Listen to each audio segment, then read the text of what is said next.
So bago po tayo magsimula mga Lodi, nais ko lang po kayong batiin ng Happy New Year. Ayan. So paglabas ko nga po ng kalsada ay ito po yung aking nadatnan. Dahil lumabas po ako ng kalsada dahil pinaandar po natin yung ating mga motor. At yan, marami ng tao sa labas dahil magpatak na ng alas 12 mga Lodi. So ganito lang po ang ganap dito sa aming lugar. Ayan. Tuwan-tuwa po yung mga karamihan nating kapwa dyan. Dahil nga po ay mas masarap pa salubungin yung ating bagong taon. Tuwan-tuwa sila. At umiikot na rin po yung mga motor dyan. At ang ginagawa po nila sa motor ay tinatanggalan po nila ng tambotso. At ito naman po yung mga hawak ng mga bata. Excuse me. Boga. Tapos ayan ay may paikot-ikot pa na padyak. Shout out sa inyo mga Lodi. Happy New Year. Yan. Ikot-ikot lang po yung mga tricycle dyan at saka yung mga motor.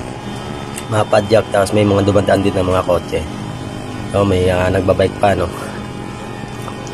So simpleng kaganapan lang po yan sa mga taga dito sa Maynila. Pero tontuwa po yan. Ayan kita mo. At may tugtog na kaya po ay nagsasayawan na rin.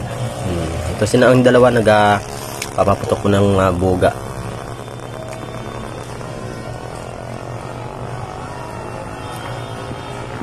Kaya pag ikaw po napadaan sa ganito ay sigurado nga hindi po masyadong mabilis ang takbo. Dahan-dahan lang at dahil masaka at makasagi ka.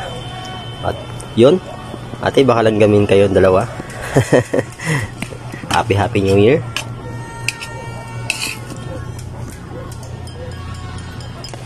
So ito naman po yung ganap sa kabilang kalsada. Ayan. At nagsindi na nga sila ng fountain. At maya pa may dumaan na po na isang pick up. Ayan. At ayan, nag-aakyatan na sila. Tapos tinalon-talunan na yung bubong, pati yung takip ng unahan ng sasakyan. So siguradong may topi yan. Ang kapal lang ng usok mga Lodi. Dahil marami na pong nagpaano dyan, sumindi ng fountain yan, tapos may mga nagpaputok din. Kahit bawal po yung paputok, ayan ay nakakalusot pa rin naman. Pero maganda po rito ay sama-sama po kayo.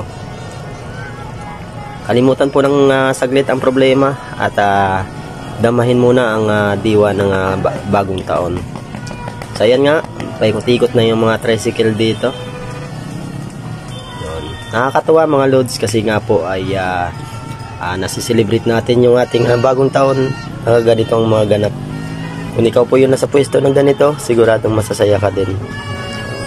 Dahil halos lahat na nasa paligid mo ay nagsisigawan, nagtatakbuhan, naghihiyawan sila ng Happy New Year. Yan.